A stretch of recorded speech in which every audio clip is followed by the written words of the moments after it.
Salut à tous, je ne vous demande pas si ça va bien, humiliation, encore une fois, on est la risée de l'Europe, on en prend plein la gueule et c'est plus que mérité. On a peiné à trouver le sommeil hier soir et ce matin en se réveillant, le PSG a réussi un énième miracle dont seul ce club a le secret, nous donner la gueule de bois sans qu'on ait bu une seule goutte d'alcool. Bref, ce miracle est à base d'irrespect envers les supporters, envers le club, envers les joueurs eux-mêmes qui ne se respectent pas en se sabordant comme ça, envers la Ligue des Champions, le prestige de cette compétition, les petits détails, la concentration et surtout envers l'adversaire. Parce que hier, le vrai ennemi du PSG, c'est le PSG en fait. Voilà, c'est pas le Real Madrid parce que sur la double confrontation, tu te dois de passer. Voilà, tu joues 100 fois ça, tu mets 100 autres équipes que le PSG, elles passent toutes. Il n'y a que nous pour se faire éliminer comme ça. Bref, on va revenir un petit peu sur les choses que j'ai oubliées hier à chaud lorsqu'on était dans l'irrationnel. Mais avant, j'aimerais juste parler des sentiments. Ça s'explique pas, il n'y a pas d'analyse. Parlons à cœur ouvert. Dans l'espace commentaire, dites-moi quel sentiment prévaut le plus. Évidemment, en ce moment, ça bouillonne. Il y en a plein qui se mélangent partout, mais il y en a forcément un que vous réussissez à extirper du lot. Personnellement, j'ai des regrets par rapport au pénalty manqué de Messi à l'aller, par rapport à la boulette de Donnarumma. J'ai beaucoup de haine aussi par rapport à la dernière demi-heure, par rapport à la seconde mi-temps que sortent Neymar et Messi, l'entrée de Gay de Di Maria qui est pittoresque, rocambolesque, le match de Marquinhos aussi. Mais ça, c'est rien. C'est rien par rapport à la peur en fait. Les regrets d'aujourd'hui ne sont rien par rapport à la peur du futur qui est en train de m'animer, d'abord pour la suite de la saison. Est-ce qu'on va réussir à conserver de la continuité dans les performances et surtout l'équilibre dans le vestiaire? Là, je fais référence au débat sur les gardiens qui a été tranché dans le vif hier soir. Et puis, aller chercher la Ligue 1, c'est une formalité. Quoique, sans Mbappé, on sait très bien qu'on n'en serait pas là aujourd'hui. Et surtout le mercato. Le mercato, en fait, parce que tu te dis, il y a tout à refaire. Voilà. En attaque, il faut virer tout le monde, sauf Mbappé. Problème, on va garder tout le monde, sauf Mbappé. La saison prochaine, surtout, en fait, je pense à cette foutue Coupe du Monde en décembre. Voilà, on va célébrer en chapka. Cette foutue Coupe du Monde, Messi, Neymar vont être à 1000% là-dessus. Donc en début de saison, ils vont se concentrer sur la sélection nationale. Ils vont revenir de la Coupe du Monde émoussés parce que c'est probablement leur dernière. Et je me dis qu'on n'est pas sorti de l'auberge en fait. T'es dans une spirale négative, dans une dépression totale. Donc voilà un petit peu les sentiments qui m'animent. N'hésitez pas à utiliser les commentaires comme un psychologue parce qu'on en a bien besoin les amis. On le répète, force à tous les Parisiens, ça va être très très long cette fin de saison. Bref, je voudrais revenir quand même sur les 3 buts qu'on prend parce que je les ai re-regardés, je les ai analysés même s'il n'y a rien à analyser en fait. Le premier, la boulette de Donnarumma, je maintiens, c'est le tournant du match. Sans cette boulette, nous passons. Voilà, donc évidemment Donnarumma est un énorme fautif. Bon, il a pris 2 sur 2 dans l'équipe, il va se faire fracassé parce que de A à Z, il loupe tout. Déjà, il y a l'excès de confiance. Ensuite, il contrôle vers l'axe. C'est incompréhensible. Mais vraiment, ça, c'est incompréhensible de faire un contrôle comme ça vers l'axe. Bon, Benzema le presse. Benzema, je pense, fait faute. Mais là encore, Donnarumma, c'est compliqué à dire parce que vous allez me répondre, bah ouais, mais il joue l'action à fond, c'est normal. C'est un gardien, en fait. C'est pas comme si c'était un attaquant qui est à 80 mètres de ses buts. Mais il y a faute, il tombe et il se relève tout de suite.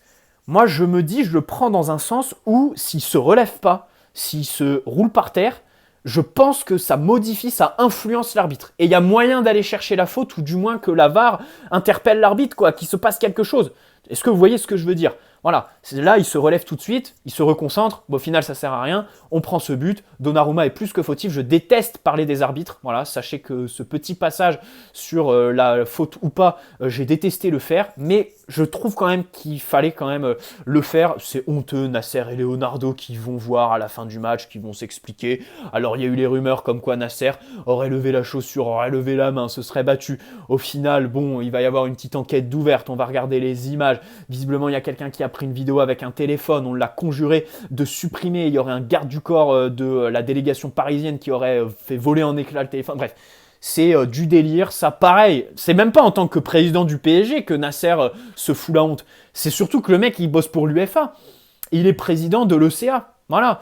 Là, par contre, en ses qualités de président de l'ECA, et je crois qu'il est membre du comité truc exécutif, je crois, de l'UEFA, c'est quand même la honte. Voilà, bon, Leonardo, c'est dommage parce que c'est pas un prétexte pour le virer. Ça, c'est pareil, en fait, Leonardo, là. Sa position, elle est fragilisée. Je suis quasi certain que fin 2022, il sera plus là. Et le problème, c'est qu'il faut le virer tout de suite, Leonardo. Ce sont les deux là, cette doublette, ce tandem Leonardo-Nasser sont les deux plus grands responsables de cette défaite ce soir, par la politique sportive du club qui est absolument catastrophique. Mais virez-moi ça tout de suite, parce que Leonardo, on va le virer au 15 juin.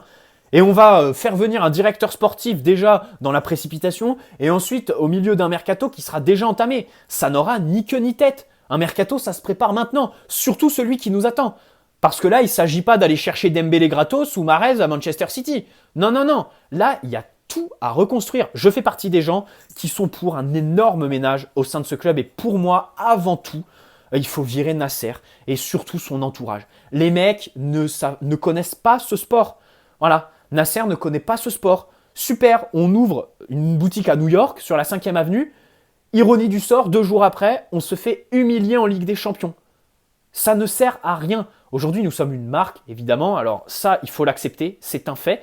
Mais à Doha, je pense quand même que même si on n'a pas de culture foot, on a de l'orgueil. Et que ça risque de bouger, je l'espère. Il faut virer Nasser et tout cet entourage puant qui ne vient pas du tout de la sphère footballistique. Voilà, Leonardo, c'est pareil. C'est pas un directeur sportif. Supprimez-moi ce poste de directeur sportif dans ce putain de club. Voilà, supprimez-moi ça. Donnez les pleins pouvoirs à un entraîneur, un vrai quoi. Pas un Emery, pas un Tourelle, pas un... Non, un vrai entraîneur. Un mec qui a gagné la Ligue des Champions, un mec qui a des principes, une philosophie de jeu, et virez-moi tous les joueurs qui sont susceptibles de nuire à sa philosophie de jeu, tout simplement. Repartons sur de bonnes bases. Et aujourd'hui, j'en viens même à dire, je suis prêt à accepter 1 ou 2 années de transition. Je suis prêt à faire preuve de patience avec ce club 1 an ou 2 ans, si le projet est bien ficelé, si tu dégages ce Nasser, tout son entourage, si tu me supprimes ce poste de directeur sportif, ou si tu réussis à trouver un tandem directeur sportif-entraîneur qui fonctionne bien, est-ce que tu fais venir un entraîneur de renom en fait? Je sais pas, Zidane, Antonio Conte, mais le problème c'est qu'Antonio Conte, c'est 1 an pas plus avec lui. C'est ça le problème. C'est que c'est à double tranchant. Là, c'est une bombe que tu envoies dans ce vestiaire, une véritable bombe à retardement, un missile, là, carrément. Hein. Là, ça relève même plus du poutinisme, hein, si tu envoies Antonio Conte au camp des loges. Mais voilà, c'est comme ça que je le vois. Au niveau des joueurs, revenons un petit peu sur les performances individuelles. D'abord sur le second but. Franchement, Modric est extraordinaire. Marquinhos est trop passif. C'est pas possible de ne pas tenir Benzema à la culotte comme ça dans la surface. Et puis le dernier, la passe de Marquinhos. En fait, je lui ai tombé dessus dans le débrief et en re-regardant, je me dis qu'il fait un match encore pire, quoi, Marquinhos. Son match est vraiment catastrophique. C'est vrai que c'est très compliqué. Il était déjà là à la remontada. Il fait un mauvais match, déjà en 2017.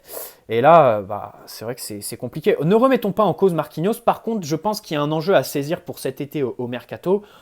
Il y a les discours bateaux, le milieu de terrain, bien sûr, le milieu de terrain, il faut recruter, là, c'est bon, il y en a ras-le-bol des mecs qui sont surpayés. D'ailleurs, aujourd'hui, j'aimerais avoir une pensée, tous ceux, cet été, quand je me plaignais qu'un Wijnaldum était surpayé et tout ça, qui venaient m'arracher dans les commentaires en me disant « Tu joues les comptables, c'est pas notre argent, c'est celle du Qatar, si on l'a, autant la mettre. » Non, c'est pas comme ça. Désolé de vous l'apprendre. Les mecs surpayés, après, tu perds complètement toute valeur, quoi.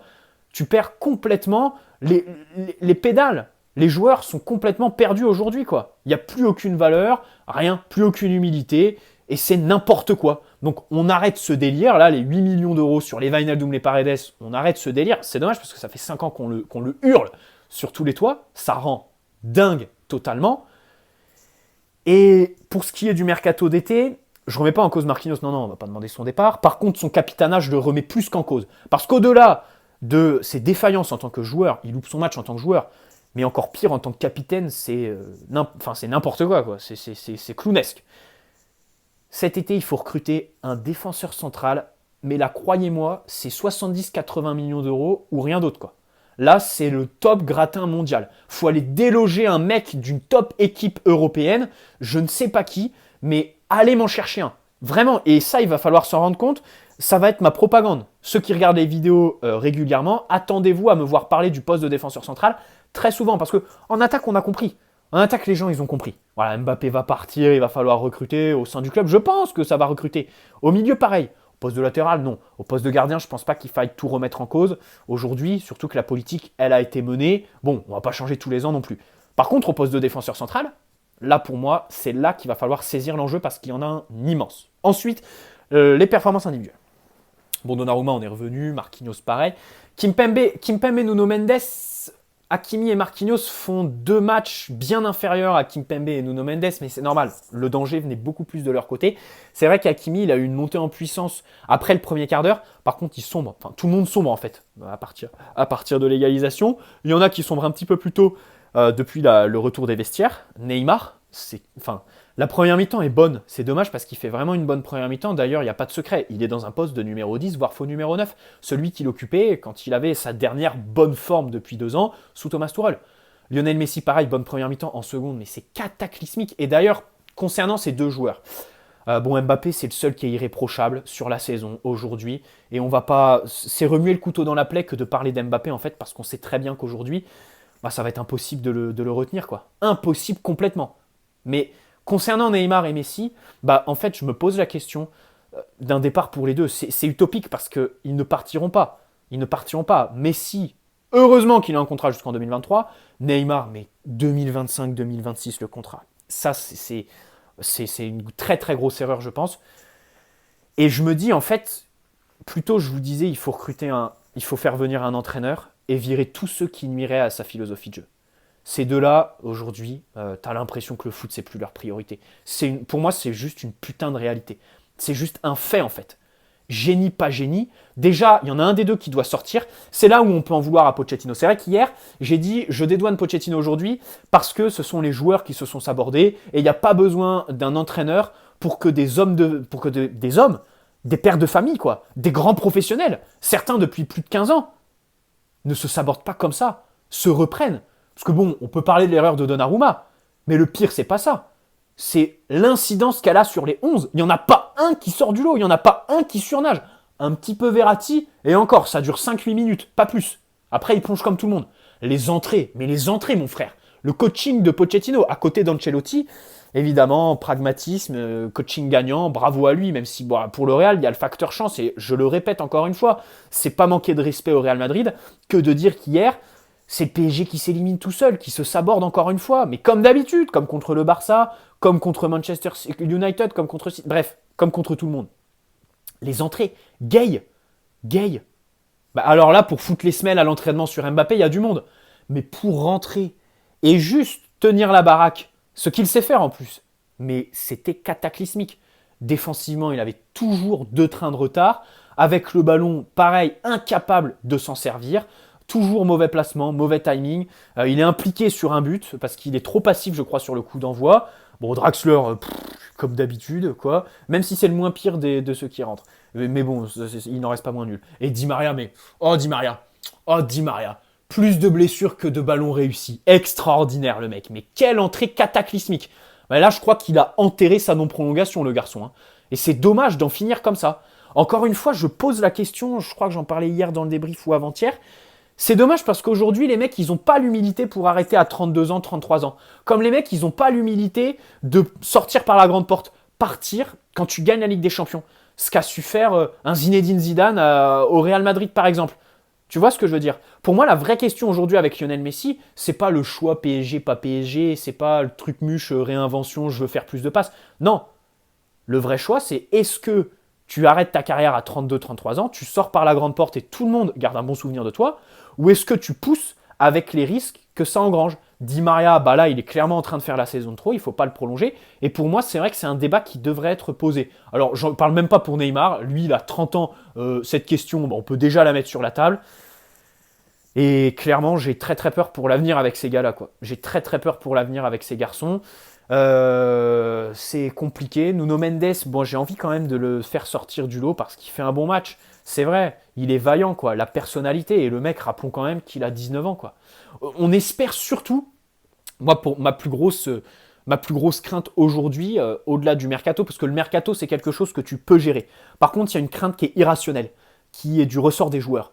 Il ne faut pas que ça laisse de traces sur des Hakimi, des Nuno Mendes ou des Donnarumma. Et ça, j'en ai très peur. Il faut absolument que ces garçons aient la force, le courage, la personnalité, les couilles, tout simplement, de se sortir de là, de se sortir de ce traquenard émotionnel, cette spirale négative dans laquelle ils se sont mis hier soir, tout simplement. Les Messi, les Neymar, écoute, Messi, ça fait 4 ans qu'il vit ça tous les ans, donc la spirale négative, tu n'en sortiras pas en fait. Voilà, c'est plus le leader qui va te sortir de ton équipe. Donc le coaching tardif de Pochettino, les entrées qui sont cataclysmiques, et surtout tu dois faire sortir un des deux là. Neymar et Messi, c'est bon, il faut arrêter les trucs de je le laisse parce que sur un coup de pied arrêté, il peut faire la différence. Non, c'est bon, allez hop, là, les deux sont capables de le faire, t'en vires un, ils sont complètement cramés, et j'ai très très très très peur pour la saison prochaine, comme je disais, en début de vidéo. Voilà, bref, on va se poser, laisser les nuits passer, on va cogiter tout ça. Il y a plusieurs trucs qui cogitent dans ma tête, je vais délibérer et on fera des vidéos très spéciales dessus, tout simplement. Paredes, son match, bah, vous l'avez vu, quoi. C'est une science exacte ce joueur. Quand il y a la pression, il est mauvais. Le premier quart d'heure, il est cataclysmique, il prend même un jaune, complètement idiot, et puis en seconde, il sombre avec tout le monde, quoi. Mauvais match de Paredes, 50 millions d'euros, on le rappelle, hein. On le rappelle, on le met dans le même sac que tout le monde. Alors oui, avec un petit manque d'objectivité, vous savez quel est mon avis sur lui. Là, il n'y en a pas un pour rattraper au-dessus, il y a Mbappé. Seul Mbappé, ce soir, sort du lot. D'habitude, t'avais Marquinhos, d'habitude, t'avais un petit peu Navas, aussi l'année dernière, Verratti quand il était là. Mais là, non, il n'y a que Mbappé. Que Mbappé qui est intraitable. On ne le mérite pas, en fait. Hein. Il veut partir. Écoute, mon garçon, t'as fait 5 ans dans un club, c'est énorme.